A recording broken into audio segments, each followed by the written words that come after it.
Hey everybody, Dr. Richard Alm here again. I just want to go over, one of my favorite lower body exercises and one that I don't think people are using nearly enough in the strength training community, and that's going to be the step back or the reverse lunge.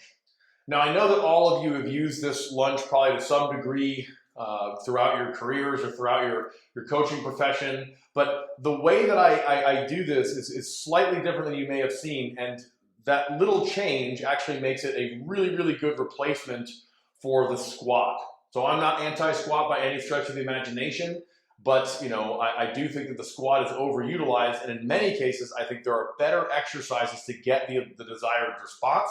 One of those exercises would be this one. So I like the lunge so much because it's going to be a lot more functional than the squat, in the sense that normally we're training athletes that are doing things in unilateral support. So it's going to be good in that regard. It also is going to be able to eradicate any sort of strength asymmetry between the sides, which is not really possible in the squat, no matter how many bands you throw on it. It's going to also reduce the axial load on the spine, because you're just not going to have quite as much weight there. And it's also going to sort of eliminate the butt wing. So the butt wing is when you sort of round your back over. We see that all the time in the squat. And that's going to produce, most of the time, if you keep up with it, it's going to produce some sort of lower back injury to the disc, which is not great.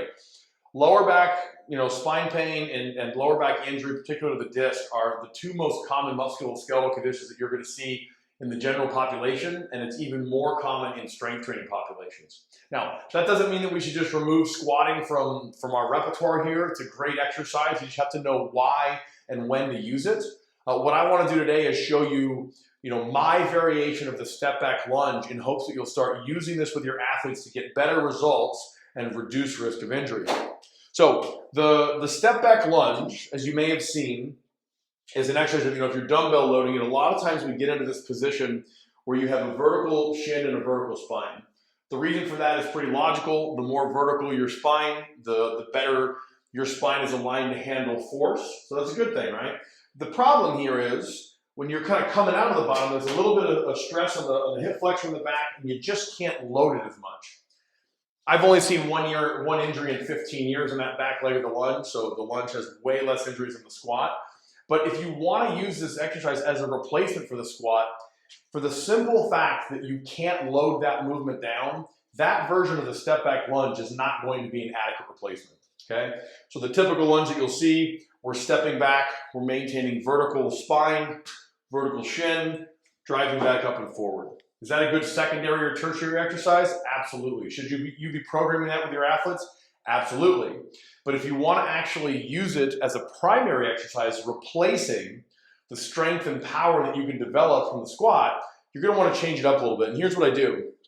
So instead of stepping back like this, you can be in this position, but now to find the bottom position, you're just going to basically shift the knee over the toe, and then you're going to shift the sternum over the heels or the load. So in this case, my arms are dropping down. They're on either side of my ankle. Now here, I can actually drive up and use my back leg very little. And that makes that front leg function more like a squat. So it's going to be more sport specific for the squat.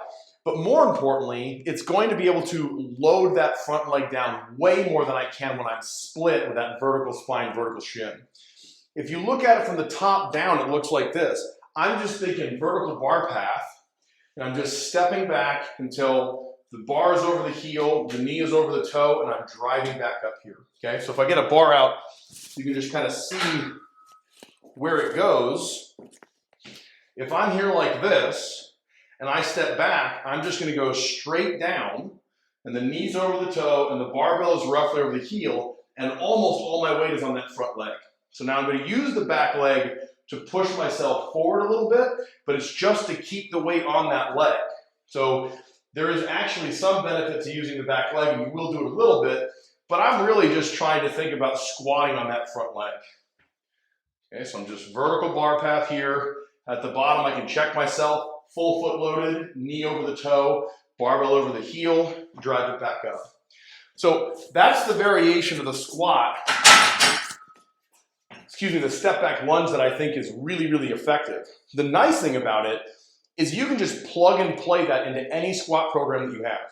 So if you've got a front squat and a back squat program sort of mixed, German volume training, wave loading, whatever you want, you can just take that exercise, whether it's front loaded, back loaded, overhead, chains, bands, whatever you want, and you can just use that one in replacement with whatever squat you had programmed. Now, that being said, I don't typically program less than 3 reps with that. So 3 to 5, 3 to 5, 3 to 6 reps maybe is going to be kind of the range that I like to sit in. You can, of course, go 8, 10, 12, whatever you want. But if I'm replacing with the squat, I'm going to sort of stick in that 3 to 5 rep range. Now, one issue that I have with that squat right there, or that version, not really an issue, if you're a below parallel squat kind of coach, is that a lot of athletes, when they get down here, you can see I'm probably below parallel a little bit, but it's close. And I'm more of a below parallel kind of guy. So I want to make sure that I'm exposing my hip to full hip flexion range of motion. So what we do here is I just take, you can just take plates, you can have boxes of course, and I'm just going to basically set this to where now I'm comfortably below parallel. Now as a coach, you either could just program, front foot elevated step back lunges with 1 plate, or 2 or 3, whatever, or you could just go around the team and assess their hip flexion range of motion. And you might say, okay, when we do front foot elevated, Susie, you're going to be on 1 plate, Megan, you're going to be on 3 plates, depending on their hip range of motion. For me, I tend to do 2 or 3 plates. So if I get here, this is just 2 comp plates, roughly say 4 or 5 inches off the ground. And if I'm like this, I can drop down here. Now I'm comfortably below parallel, but if you notice, no butt wink, none at all. So if I'm squatting and I get to that depth without tremendous effort and mobility work, I'm going to butt wink a little bit. And I don't want to do that. So I've had my fair share of back injuries. So for me, I want to make sure that I'm training my legs, that they're strong, but I don't want to do so in a way that compromises my back. And you may only be 20, or maybe you're only working with teenagers in high school who can squat, below parallel or with heavy weights and butt wink the crap out of all of those with no back pain, but it's not something you want to keep up with. Now, I guess to answer the quick question with the butt wink, it is very common. If it starts below parallel, then I'm totally fine with it. If it starts above parallel, you want to work on it. What's another solution? Just cut heavy loaded squats out of your programming and switch to this. So this exercise right here, the front foot elevated, step back lunge, just driving into that position. I can kind of show you with the barbell. Again, we're just like this. I'm going to alternate so you don't smoke that front leg. I'm here, vertical bar path all the way down, drive back up. Vertical bar path all the way down, drive back up. Right? And I'm just trying to keep my front foot loaded. At the bottom, my knee is over my toe, the barbell's over the heel so that I can put the max amount of weight or load through that front foot. So that front foot elevated step back lunge is an exercise that I hope you guys all start to play with. If you've done step back lunges before, you might have still had a forward tilted or pitched torso, but if you don't have the full foot loaded, the weight over the heel, and the knee over the toe, you're not going to load that front leg enough. So it's not going to transfer over to the squat quite as well. And then most importantly, you're not going to load that down. Now, let me just finish this video with what do we do with the load? So the way that I've looked at it, I've run tests on a couple hundred athletes probably, where we've basically taken their squat maxes or their 3 rep max or their 5 rep max and compared it to their step back lunges, but we did it on flat ground. I didn't do it off of the front foot elevated because there is a little bit of a learning curve there that you need to do. But what I found is athletes should be able to reverse lunge 70%, at least 70% of their relative max, meaning if they're whatever their 3 rep maxes or 5 rep maxes, if you're doing 3s or 5s with this exercise, they should be able to move at least 70%. You want them to be able to move over 80%. Now, much over 80% gets tough, 82, 83, that gets really, really challenging. But you want them to move as close to 80% or even a little bit over as you can. So when you start this out, I would start them out at 50% of what you think the load was going to be, and then have them sort of work up to that. If you're starting with front foot elevated, because they've kind of gotten that in there, then I think that I would, maybe start at 40%, let them feel it out, and then build it on from there, okay? Now, I guess the last thing I want to talk about is how do you implement this? The one negative with this, which really isn't a negative, but it just takes practice. Most of the kids, or a lot of the athletes that you guys are going to see, have squatted somewhat before they walk into your door. And with this one, this specific type of lunge, the technique matters, the load matters, how you're sort of doing this matters. And so there's a little bit of a learning curve here. If you step back too far, now you're like way overstressing this guy and it feels challenging, and tight at the bottom. If you step back too tight, now you're crowding yourself on that front foot and it gets really hard. So it's a little bit of a mama bear, papa bear, baby bear. You want to have the front foot with the knee over the toe, the load over the heel, and the back foot is just kind of somewhere in between. It's not crowding you, but it's also not stretching you out.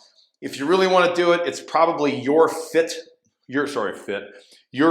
length back a little bit and a little bit wider. That's kind of like a nice starting point. A lot of times what I'll do, if I'm just doing step back lunge, you get into this vertical femur, vertical shin, shift forward like that, and you're usually pretty close. That's usually a little bit too far, but that's close. So the way that I would implement this is I would have them start with putting this exercise in their warm-ups for a couple weeks. Just let them get used to that. Just do some kind of 4 touches like this where they're sort of learning how to stay on that front foot, step back to get comfortable with it. Then I would put it in their secondary or their tertiary movements, dumbbell loaded, single kettlebell, sandbag, higher repetition, more of your hypertrophy training. And then finally, once they feel pretty good with it, I would use it as a primary exercise, replacing the squat. And I probably would start with, just on flat ground until they get comfy with it. Once you get comfy with it, that front foot elevated feels really, really good once you practice it. But we'd start with it on flat ground first, let them get 3-6 weeks of programming in there, and then you can start adding the front foot elevated. Again, you can either just program 1-2 plates for the whole group if you want, or the better thing is to find the appropriate box height that each athlete would step off of to get that hip loaded up. So there you go. There is the front foot elevated step back lunge. I think that is a fantastic exercise. I hope you guys start throwing this in there. I always sort of put out the lunge challenge, and that is, take this movement, implement it into your favorite squat program. Hopefully it's at least 6 weeks, maybe 9 weeks. And then do this, instead of the squat, you're going to do this exercise, do that, and then retest your squat again and watch the magic happen. Because very, very often with no squatting, I'm having the patients and athletes that I'm working with go back in, and in that first squat program, they're either matching their PR or many times they're actually exceeding their PR. So it's a great exercise. It's highly effective. And the thing that I love about it the most is it's not going to beat up their spine. So their warm-up time will go down, their risk of injury go down, and it does not compromise your performance. So cool. Comment below if you guys have any questions. I really hope you give this exercise a try. It will help performance, and it will definitely reduce your risk of injury, your athlete's risk of injury. See ya.